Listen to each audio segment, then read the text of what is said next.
I'm Tom Baker, this is Chasing Cars, and while the 2024 Porsche Cayenne might look almost unchanged from the 2023 version, this large luxury SUV has actually undergone a large number of alterations to keep it feeling fresh while Porsche prepares its new generation of SUV product that isn't quite ready. Now, it's rare that we get to review base models from luxury manufacturers, but that's exactly what we're able to do today, because the Cayenne next to me, for a Porsche press car, is largely an option. Don't worry, it still has 40 grand worth of extras on it. But in this video, I will reveal that most of the options fitted to this car are actually unnecessary. But I'll also tell you why, instead of choosing the base model, you'll want to strongly consider the Cayenne S instead. All of that and more in today's video, but before we get started, hit subscribe below. Chasing Cars, honest reviews of your next car. Brought to you by Budget Direct. The first big thing that Porsche has changed for 2024 in the Cayenne lineup is they've changed the structure of the range and the engines that you can get on this car. The base model, which we're sitting in here, still uses a tried and tested 3-litre single-turbo petrol V6 that's also seen in other cars throughout the Volkswagen group. But you used to be able to get a really sweet 2.9-litre V6 in the Cayenne S.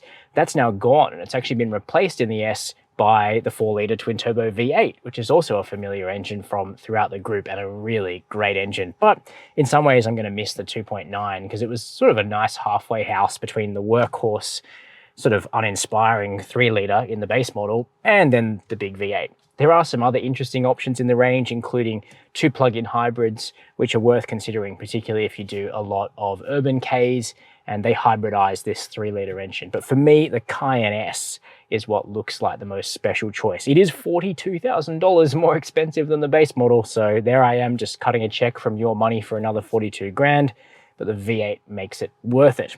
One thing I do want to talk about before we get onto these interior changes, which are really worth knowing about, is let you know a bit about how our test car was specified, because it's pretty much the opposite to how I would choose to option up a Cayenne.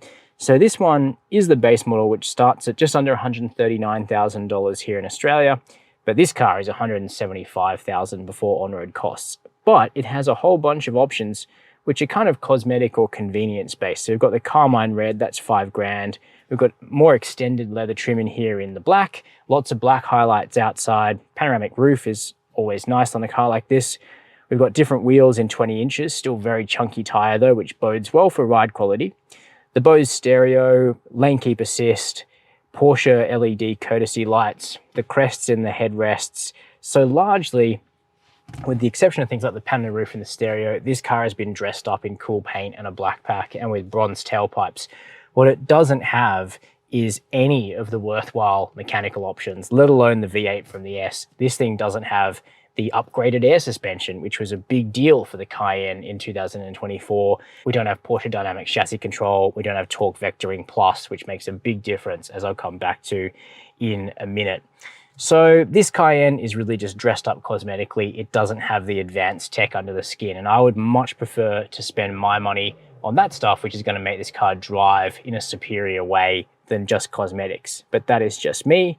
And when I optioned up my dream Cayenne S, it came to $258,000 drive away. So evidently I've got a bit of a problem with ticking option boxes myself. So on to the main event, which is the interior redesign. This is the biggest change cosmetically for the Cayenne. And as you can see, it's very much inspired by the Taycan in terms of the design they've used here. So we have this cowless instrument cluster with a curved piece of glass, very Taycan, and it still looks just as amazing here in the Cayenne.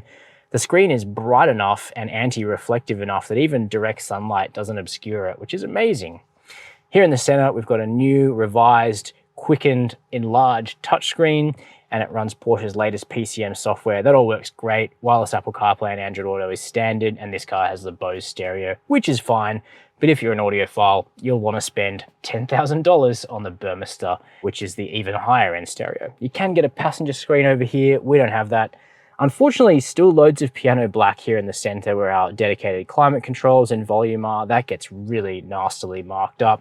And this car's got black leather, so we're suffering today here in the Australian heat because seat cooling was left off the options list of this car. Another spec that doesn't make a huge amount of sense to me in this country. Go for a light color leather, go for seat cooling. Quality though is excellent. No rattles, no creaks, no anything in this car that I've been road testing for the last week or so. It's built really well. So here in the back seat, what you do get is a well-made space with a lot of space for adults to sit in the back. Behind my own driving position, there's heaps of room, good leg room, decent headroom underneath the panoramic sunroof, good tow room, and you probably could get a third person in the center if you had to. No three-row cars in Porsche's lineup yet. There is one being worked on. So all you get is 5 seats in the Cayenne. But what really stands out to me is what is not fitted as standard here in the back. And this is one area where it's really important to know that Porsche kinda sees you coming. If you decide you want a Cayenne, you're gonna pay through the nose to get it fitted with stuff that would be standard on the Volkswagen Touareg or the Audi Q7, which are both cars that use the same platform as this vehicle. Neither of those cars drives as well as a Cayenne can if you tick the right mechanical options, which this car lacks.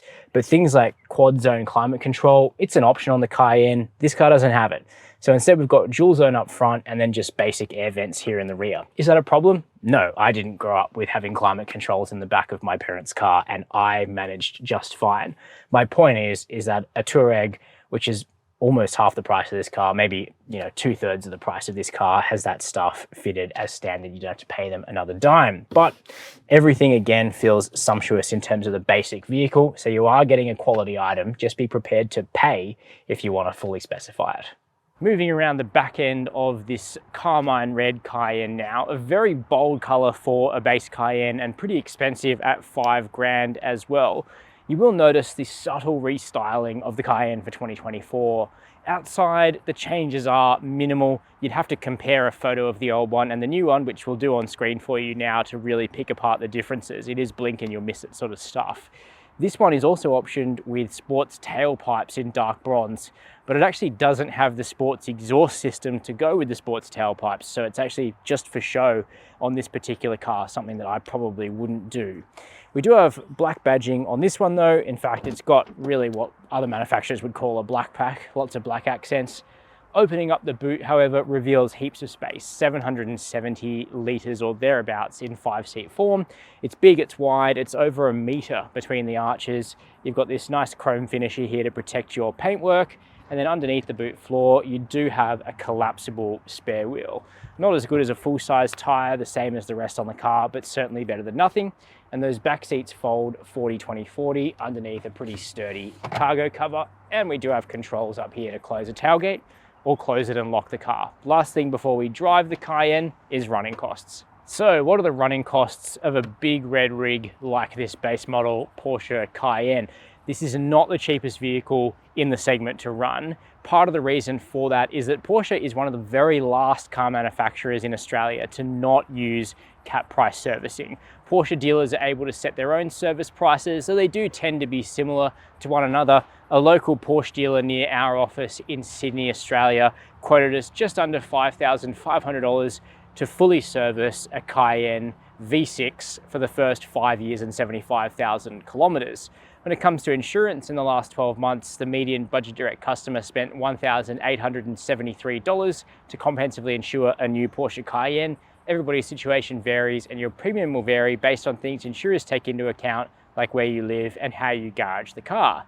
When it comes to fuel economy, the V6 isn't too bad, but if you drive it like you stole it, it does get pretty thirsty. On the highway, you'll do high single figures in terms of litres per 100 kilometres, and because this thing's got a 90-litre fuel tank, its theoretical range is about 1,000 kilometres.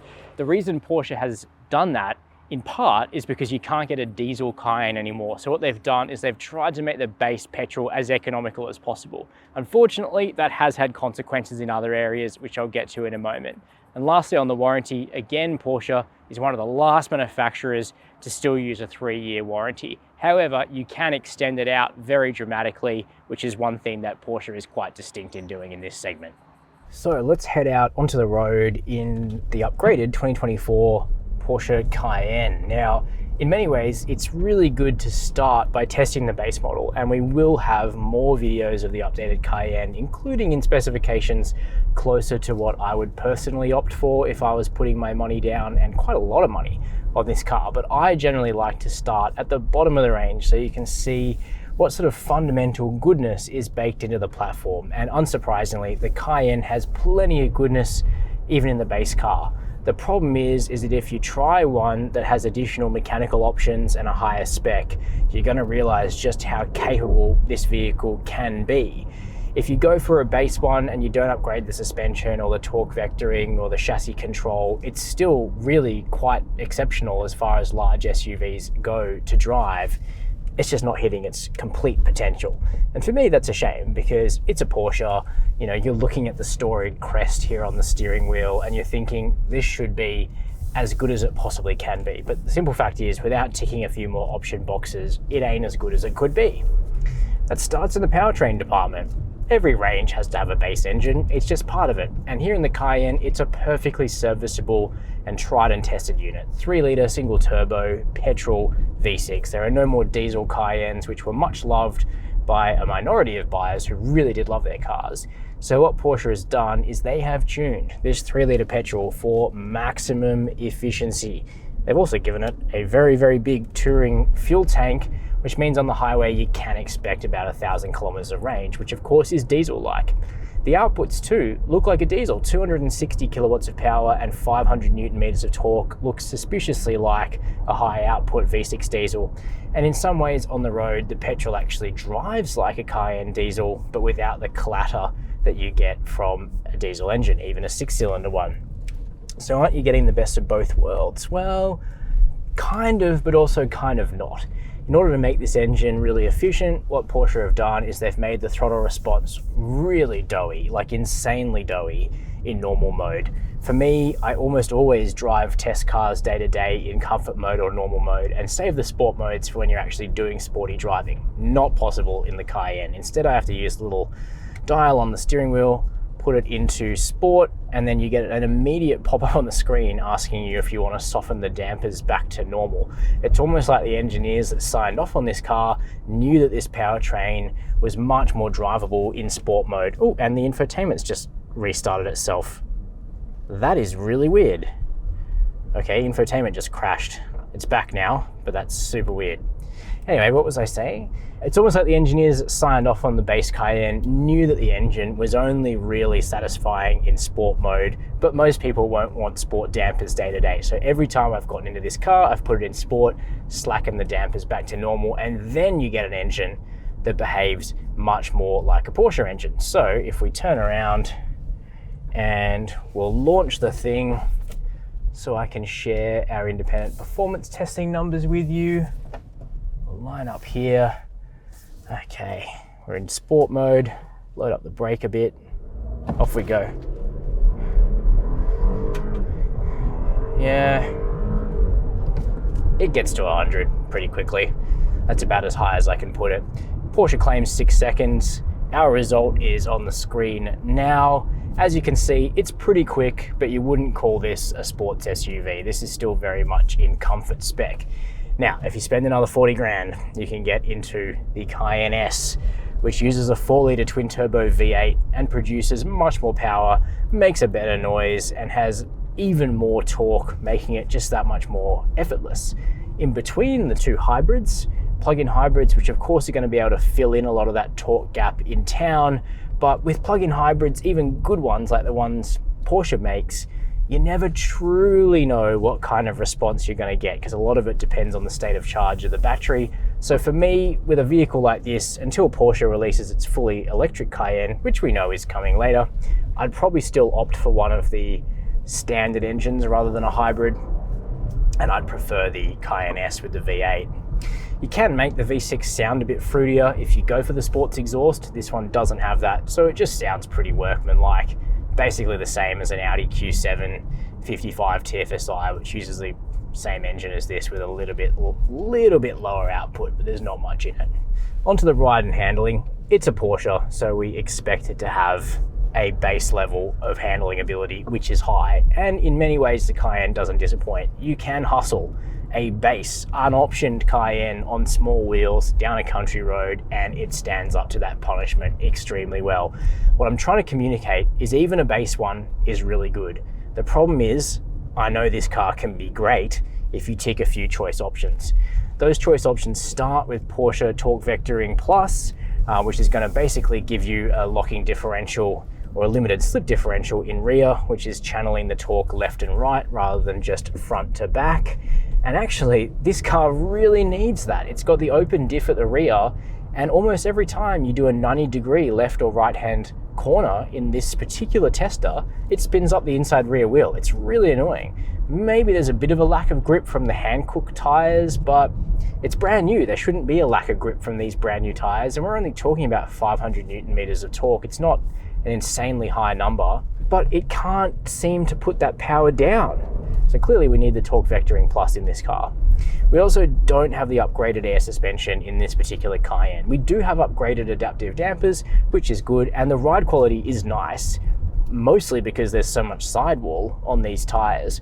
But Porsche has actually changed from a 3 to a 2-chamber air suspension for 2024 as an option, and we're told that ride is really, really good and talented. So I'm looking forward to testing that in a future update. We also don't have Dynamic Chassis Control Plus here, which is using electromechanical systems in order to flatten the car's behavior in corners. So we've got anti-roll bars that run off a 48-volt system. I've tested that in the Audi SQ7 and SQ8, and it works incredibly well. It's quite staggering. Nothing wrong with speccing a Cayenne for comfort like this particular car, but those options let you have comfort when you want it and really high levels of sporting and athletic ability when you want it too. So for me, I would want my Cayenne, which is a Porsche at the end of the day, to tick all of those boxes. But refinement is very good. It's quiet in here, it's comfortable, although I do wish this car had the 18-way seats, which are only $800. It's a pretty cheap option to get a much better seat, so remember that. And the safety features are well tuned. The lane centering isn't too obnoxious, and we don't have an annoying speed warning system because the Cayenne's old enough now that it didn't require that when it came out, and it still doesn't require that, which is good in this case. So what's my verdict of the 2024 Porsche Cayenne, specifically the Carmine Red base model behind me? Well, I think it's more than fair to say that respectfully, this specification doesn't quite hit the mark in terms of delivering what the Cayenne is capable of. Unlike Porsche's 718 and 911 sports cars, you actually do have to be quite careful in how you specify the Macan SUV, the Cayenne, the Panamera, even the Taycan, with the right mechanical options to make sure they drive like a Porsche. This car is just missing most of that stuff. It doesn't have the V8, it doesn't have the air suspension, it doesn't have dynamic chassis control, it doesn't have Porsche Torque Vectoring Plus, all the sorts of things which make a Cayenne totally stand out against a Touareg, against a Q7. This car's close cousins, and I probably wouldn't bother with this car if I was going to leave those things off the options list because it's expensive. It needs to drive like a Porsche in order to justify its existence. So that's why in a future episode we'll be testing a Cayenne that is fitted with that stuff, and we'll see what kind of difference that it makes. So hit subscribe so you don't miss that one, and as always, thanks for watching Chasing Cars.